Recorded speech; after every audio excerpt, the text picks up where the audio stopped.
It was a humid night in Harlem, the air thick with anticipation. The city that Bumpy Johnson had once ruled seemed different now, quieter somehow, as if the streets were waiting for something to happen, waiting for a change. Bumpy felt it too, the weight of time pressing down on him. His empire, which had once stretched over every corner of the underworld, was beginning to show cracks. In 1967, the world was shifting around him, and Bumpy Johnson, the king of Harlem, knew that this would be one of the last deals he'd ever make. The small, dimly lit room at the back of the speakeasy was filled with smoke. The flickering light of a single lamp cast shadows on the faces of the men around the table. There was an uneasy silence in the air.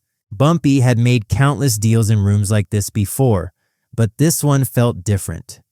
The tension hung thick, the stakes high, and he could feel the inevitable tug of time pulling at the edges of his empire. This was a deal with men from outside his world. The Mafia had grown bolder, and now they wanted in. And Bumpy wasn't sure how much longer he could keep them out. The table was surrounded by the faces of men who had been loyal to him for years. Men who had fought by his side through thick and thin. They trusted him, followed him, and in return, Bumpy had always made sure they had a piece of the pie. But now, as the years dragged on and the winds of change swept through Harlem, it was harder to tell who was still loyal, who was holding out for something more. Trust had always been the cornerstone of Bumpy's success, but now even that felt fragile. "I'm not going to sugarcoat it," Bumpy said, breaking the silence, his voice steady but firm. "The Mafia's moving in on us. They think they can walk into Harlem like it's theirs for the taking." His words sent a ripple through the room. The Mafia, those Italians who had always been a looming shadow, had been inching closer to his operation for years. And now in 1967, they were finally making their move. Bumpy had dealt with rivals before, had dealt with bigger, more dangerous men. But this was different. The Mafia didn't just want power in Harlem, they wanted to take it from him. "They've been talking to some of our guys," Bumpy continued, scanning the faces around him. "But we're not letting them buy our loyalty. I'm making one last move. We'll show them who's really in charge here." One of his men, a younger enforcer named Leroy, looked up from the table. "What are you saying, Bumpy? You think we can take them on head to head?" Bumpy paused, leaning back in his chair. He could feel the weight of his decision pressing down on him. This was the kind of move that could cost him everything, the kind of risk that could lead to war, not just in Harlem but beyond. "I'm saying we do this my way," Bumpy replied, his eyes narrowing. "No backing down. We make our stand, and we let them know Harlem belongs to us." There was a murmur of agreement in the room, but it was clear that not everyone was on the same page. The world was changing fast, and Bumpy wasn't sure if his loyal soldiers were as committed as they once were. But this deal was too important to back away from. "I've been doing this for too long to let it slip through my fingers," Bumpy muttered to himself, more to reassure himself than anyone else. "They're not taking Harlem, not without a fight." The men in the room shifted uneasily, but Bumpy's reputation had always been enough to command respect. They knew he wasn't just talking about money or power. Bumpy Johnson had spent years building his empire, and his pride, his honor, his reputation were tied to that empire. It wasn't just a city he ruled, it was a community, a way of life, and he wasn't about to let that go. But as the smoke lingered in the air and the night stretched on, Bumpy knew that this would be his last deal. He wasn't getting any younger, and Harlem's streets had changed. The Mafia wasn't the only threat now. There were new players coming into the game, men who had no loyalty, no sense of the old rules, men who would sell out for a price. The future of his empire was uncertain, but Bumpy had always been a man who moved with purpose. And now, as he faced the end of an era, the only thing that mattered was making sure his legacy remained intact. Bumpy Johnson had been born into hardship. He didn't come from a family of wealth or influence, but from the streets of Charleston, South Carolina. The early years had been tough, but they shaped him into the man who would eventually come to rule Harlem. By the 1920s, Harlem had become the heart of the African American community in New York City. a thriving cultural, economic, and political center. It was also a place where crime flourished, and Bumpy, with his sharp mind and unyielding will, saw an opportunity. By the mid-1930s, Bumpy had taken control of Harlem's numbers racket, establishing himself as a powerful figure in the city's underworld. His reputation grew not just for his ability to generate money, but for his unmatched understanding of the street politics that governed Harlem. He was feared, respected, and admired. He had an innate ability to read people, to understand who could be trusted and who was just looking for a way to use him. Harlem's criminal underworld was a different beast back then. While the Italian Mafia, led by figures like Joe Masseria and Salvatore Maranzano, had their strongholds in parts of New York, Harlem was a place that was ruled by black men. Bumpy had made sure of that. He knew that in a city where power was constantly shifting, loyalty was the only thing that would keep him in charge. But loyalty was a rare thing in the underworld. Bumpy's greatest strength, and his greatest vulnerability, was that he understood the game better than anyone else. By the 1950s, Bumpy was entrenched as Harlem's kingpin, his influence extending far beyond the streets. But even kings have enemies. The Mafia, always looking for new opportunities, had set their sights on Harlem, and Bumpy could feel it. They had their eyes on the drug trade, on the lucrative businesses that ran through the heart of the black community, and in 1967 they made their move. The changing political landscape also played a role. The civil rights movement was beginning to pick up steam, and Harlem, as always, was a focal point of change. It was no longer just about business, it was about survival. Harlem's streets had become a battleground for more than just criminal organizations. They had become a battleground for power, for control over the future of a community that had always been under siege. Bumpy knew the stakes were higher than ever. But as the years wore on, he could feel the walls closing in. The old ways weren't working anymore. His empire had been built on trust, loyalty, and respect. But trust was beginning to erode. His men were getting younger, and the city was changing faster than he could keep up. Bumpy had always been able to outsmart his rivals, but now he faced the growing threat of a force he couldn't easily control. The Italian Mafia, a group that knew how to play the game of power just as well as he did. The stakes had never been higher, and Bumpy knew that if he didn't act soon, his empire would be gone in the blink of an eye. As the days wore on after that fateful meeting with his men, Bumpy Johnson began to feel the gravity of his decision. The streets of Harlem were his, and he had every intention of keeping them, but the Mafia's growing influence was undeniable. Their attempts to encroach on his territory had been subtle at first, slipping through the cracks where Bumpy's attention had waned. But now, the assault had become more direct, and the fear of losing everything he'd built began to creep into his mind. The moment that stuck with him the most was the arrival of a man named Johnny the Bull Rossetti, a Kappa regime from the Genovese crime family who had been making inroads into Harlem's lucrative drug trade. Johnny wasn't just any mafia soldier. He was a man who knew how to push buttons and manipulate power dynamics. It wasn't long before Bumpy heard whispers of deals being struck with some of his most trusted men.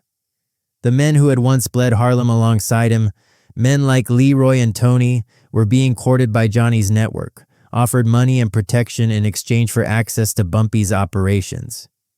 Bumpy had seen this before.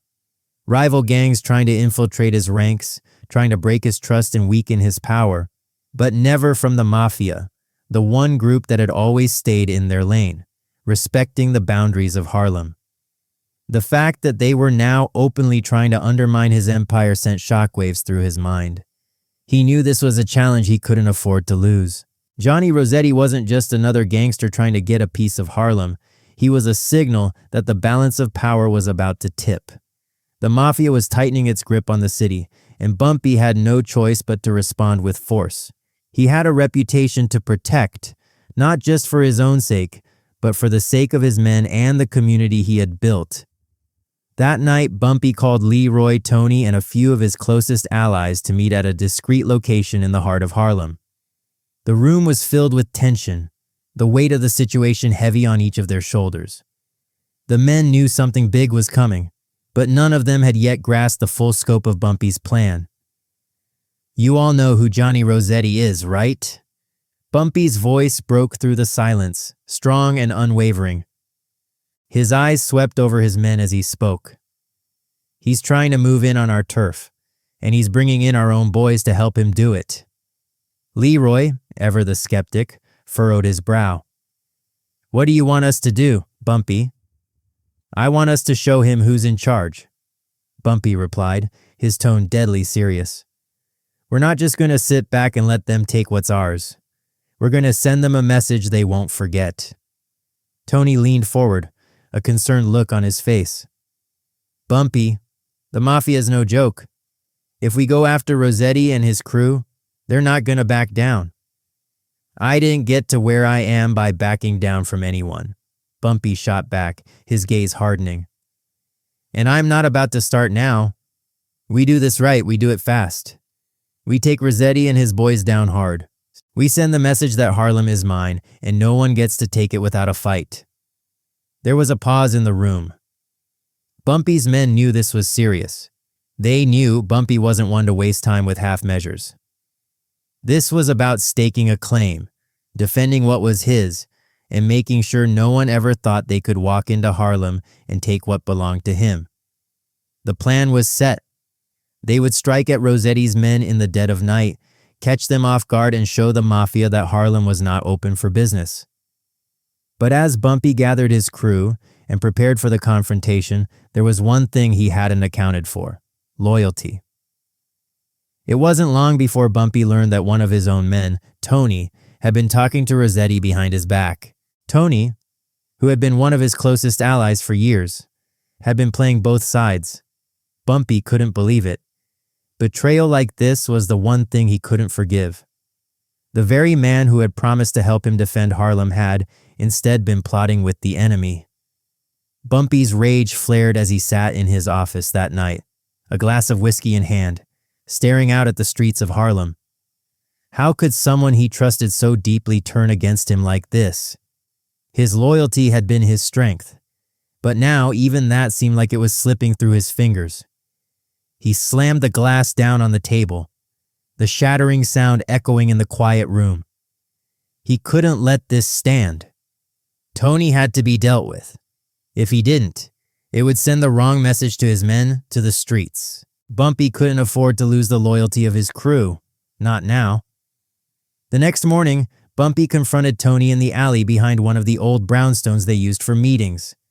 The sun was barely up, the streets still quiet, and Bumpy's voice cut through the air like a blade. I trusted you, Tony, Bumpy said, his voice low and controlled, but full of unmistakable anger.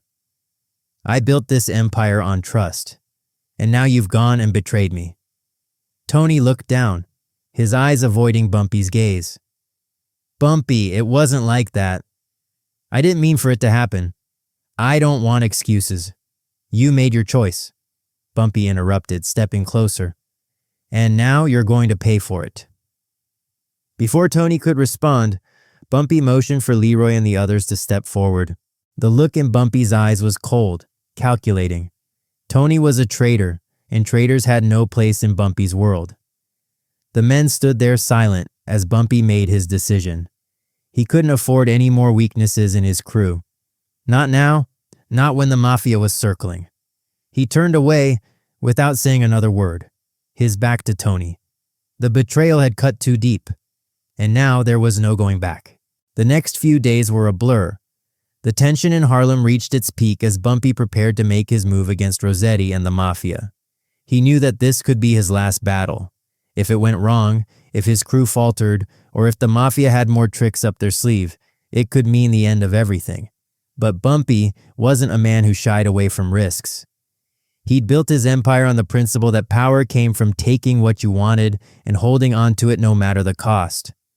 When Bumpy and his men struck at Rossetti's operation that night, it was brutal and fast. Shots rang out, echoing down the narrow streets of Harlem, as the Mafia's men scrambled to defend themselves. But they were outmatched, unprepared for the ferocity with which Bumpy's crew fought back. Bumpy had always been strategic. He knew how to hit hard and fast, and how to send a message that would make even the most powerful men think twice before crossing him. When the dust settled, The Mafia was left scrambling. Rossetti's men had been taken out, and the message was clear. Harlem belonged to Bumpy Johnson, and anyone who tried to take it would pay the price. The streets once again were his. But as the dust settled, Bumpy knew that this victory would come at a price. He had made enemies not just with the Mafia, but with some of his own men. And even though he had won the battle, the war, his empire, was slipping further out of his control. In the aftermath of the battle with the Mafia, Bumpy Johnson's empire seemed to stand unshaken. The streets of Harlem once again belonged to him, and his reputation, already formidable, grew even more legendary. The men who had stood by him in the heat of battle, those who had proven their loyalty, now looked to him with a renewed sense of awe. He had fought the Italians and come out on top, reminding everyone who controlled Harlem. But Bumpy knew that nothing in this world was ever truly secure, and power was always fleeting. His victory had restored his place as the king of Harlem, but it had also marked the beginning of a slow, inevitable decline. Despite the triumphant moments, cracks began to show. Bumpy's once tight circle was beginning to fracture. The betrayal from Tony had struck at something deeper than just a personal loss. It had shaken Bumpy's trust in his own men, and it gnawed at him. The streets, which had once been filled with loyalty, had begun to feel less like home. His allies were no longer the brothers they once were, and Bumpy felt the weight of it more than anyone realized. Harlem was no longer the place of fierce unity and shared purpose it had once been. Instead, it had become a battlefield of fractured loyalties, shifting alliances, and dangerous ambition. Bumpy, however, was not a man to dwell on weakness. He wasn't one to sit idly by and mourn lost men or broken trust. But even his indomitable will couldn't stop the inevitable tide of change. The Mafia wasn't done with him. They had learned a painful lesson that night when Bumpy had defeated them. But the sting of defeat didn't fade easily. They would regroup, reorganize, and come back for what they had lost. Meanwhile, the city around him was changing. The civil rights movement was gaining ground, and Harlem, once a center of black power and pride, was becoming a focal point for social and political activism. There were whispers of new opportunities, new ways to move in the world, and Bumpy wasn't sure if he was still in a position to capitalize on them. His empire, his kingdom of crime, was built on a different set of rules that were now starting to feel out of date in a world where change was sweeping through every corner of America. Bumpy tried to hold on to the old ways. He doubled down on his business dealings, trying to make a final mark on the streets he had ruled for so long. But the pressure from the outside, combined with the disillusionment brewing within his own ranks, began to take its toll. In the spring of 1967, Bumpy made what would be his final deal. It was a meeting with a man named Thomas "Tommy" Marconi, a powerful figure in the Italian Mafia, who had moved into Harlem after Rossetti's defeat. Marconi wasn't like his predecessor. He was a different breed, more politically savvy, less inclined to violence, and more interested in making money through legitimate channels. Still, Marconi had one thing Bumpy didn't: connections. He had a finger in every legitimate business in the city, from construction to restaurants to real estate. Bumpy sat across from Marconi in a private meeting room at a cigar bar in the heart of Manhattan, the soft hum of jazz music playing in the background. The two men were older now, wiser in their own ways. Marconi, ever the negotiator, leaned forward, looking directly at Bumpy. "I respect what you've built, Bumpy," Marconi said, his voice smooth, the scent of cigar smoke curling around his words. "But we both know things are changing. Harlem, the streets, they're not what they used to be. There's a new world out there, a world where men like us need to adapt if we want to survive." Bumpy, his jaw set firmly, studied the man across from him. There was a time when he would have seen a man like Marconi as nothing but a rival, but now, at this stage of his life, Bumpy understood that the rules were changing. The streets were becoming more corporate, more sanitized, and Bumpy, with all his power and influence, was struggling to keep up. "You're right," Bumpy said finally, his voice quieter than usual. "The game's different.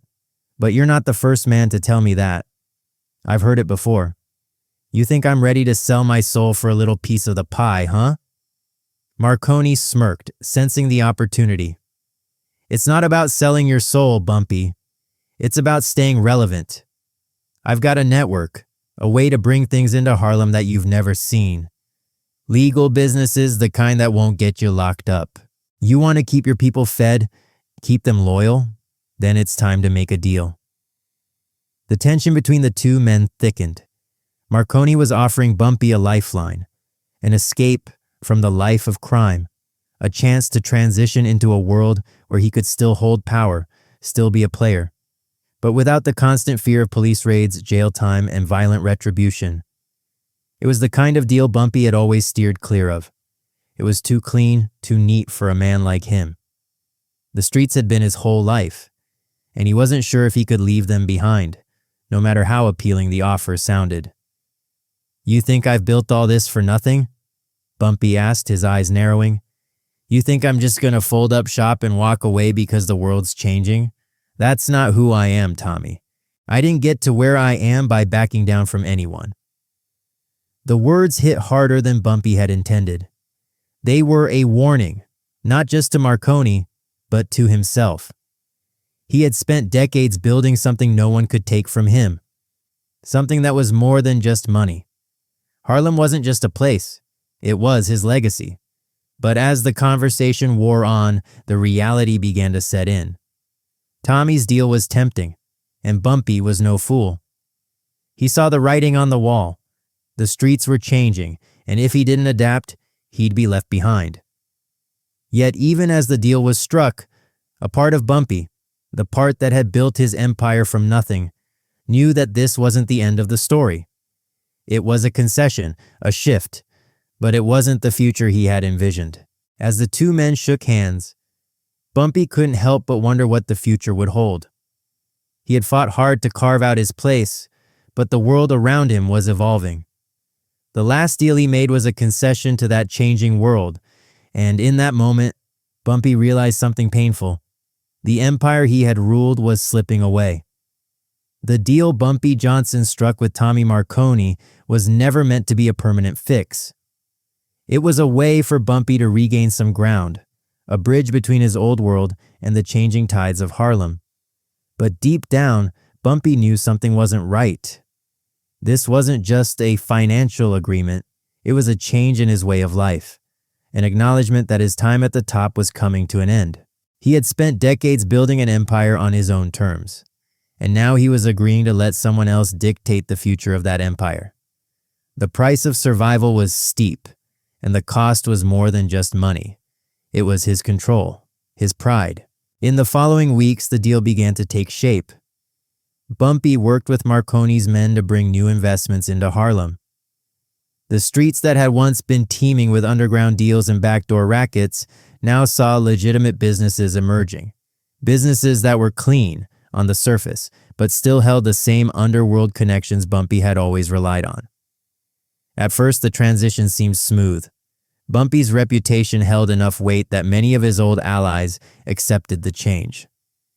It was the only way to stay afloat in a world that was increasingly hostile to the old ways of doing business. But as the weeks passed, Bumpy began to feel the cracks in his empire deepen. His men, once loyal to him without question, were now looking to him with doubt. The allure of legitimacy, the promise of easier money, was hard to resist. Bumpy had always understood that loyalty could be bought, but it could also be lost. And now, as the lines between his old operations and his new ventures blurred, loyalty was slipping through his fingers like sand. The streets of Harlem, the very ones he had built his empire on, were changing, and Bumpy didn't know if he could hold on to them anymore. The first real sign that things were falling apart came when Leroy, one of Bumpy's oldest and most trusted men, began to distance himself. Leroy had always been Bumpy's right-hand man, a soldier who fought by his side through every battle. But lately he'd been meeting with Tommy's men, speaking in hushed tones when Bumpy wasn't around. Leroy wasn't just changing sides, he was making a move that could jeopardize everything Bumpy had worked for. Bumpy confronted him one night after Leroy had returned from one of his secret meetings. The streets were empty, the sound of Bumpy's footsteps echoing off the pavement as he walked towards Leroy, who was standing on the corner, looking like he had something to hide. "You been meeting with Marconi's people, Leroy?"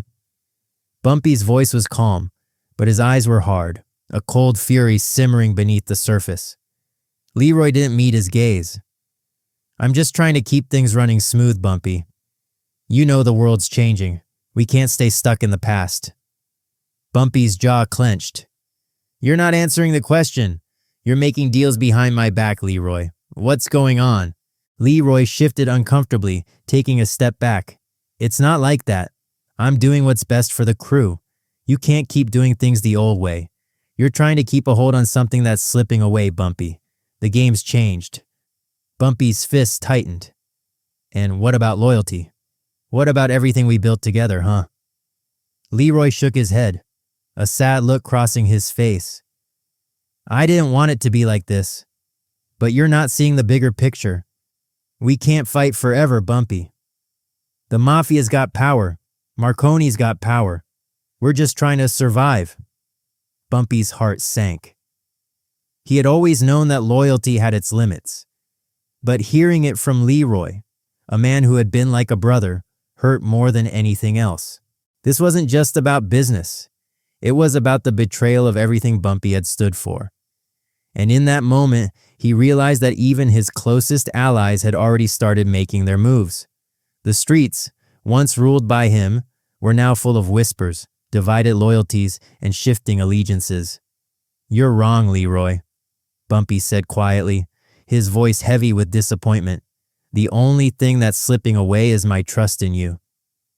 With those words, Bumpy turned and walked away, his back to Leroy. He didn't look back, but the weight of the moment lingered in the air. Bumpy had been betrayed, by his own men, by the very people he had trusted to help him maintain control. The Mafia wasn't just trying to take Harlem anymore, they were making sure Bumpy's empire fell from the inside. The fallout from Bumpy's deal with Marconi was swift. Leroy's betrayal was just the first crack in an empire that had once seemed unshakable. The men Bumpy had trusted, the ones who had fought by his side, were now scattering, lured by the promises of the Mafia, swayed by the allure of power and money that Bumpy's empire couldn't provide. The streets of Harlem, once a place of pride, now seemed like a battlefield where loyalty had been replaced by greed and ambition. But even in the face of this disintegration, Bumpy's reputation remained. His name still commanded respect, and the men who had stood by him for so long still looked to him as their leader. However, the world was no longer the same, and Bumpy was no longer the man he once was. He had fought his battles, conquered his rivals, and built an empire from nothing. But now, as the streets shifted beneath his feet, he found himself trapped between the past and the future, unable to adapt as quickly as the world around him. Bumpy's empire, once a symbol of unshakable power, had become a shadow of what it once was. The Mafia, with their money and connections, had overtaken Harlem in ways Bumpy had never expected. But even in the twilight of his reign, Bumpy remained a legend. His name was still spoken with reverence, his story still one of triumph against all odds. The streets that had been his, the empire he had built, would always carry his mark. As for Bumpy, his final years were marked by reflection, by the realization that no empire, no matter how strong, could withstand the forces of time and betrayal. He had once been the king of Harlem, but the game had changed, and the price of his survival was no longer worth the cost. Bumpy Johnson's last deal with Tommy Marconi in 1967 wasn't just about the Mafia taking over. It was about the inevitable erosion of loyalty, power, and trust that comes with time. The streets of Harlem, once his kingdom, were slipping away, and Bumpy, in the final years of his life, had to face the painful truth that even legends eventually fall. This wasn't just about Bumpy losing control of Harlem. It was about the nature of power itself. It's fleeting, always shifting, and ultimately, even the strongest empires crumble. But Bumpy's legacy lives on because of the way he ruled his world, by loyalty, by respect, and by the unyielding belief that nothing came for free. His story serves as a reminder that power comes at a price, and even the greatest of kings must one day face the consequences of their reign. This wasn't just about one man's empire. It was about understanding that in the streets the fight for power is eternal, but no one can hold it forever. Bumpy Johnson's story, like all great legends, is one of rise and fall, of strength and vulnerability. But in the end, his name remains, forever etched in the streets of Harlem.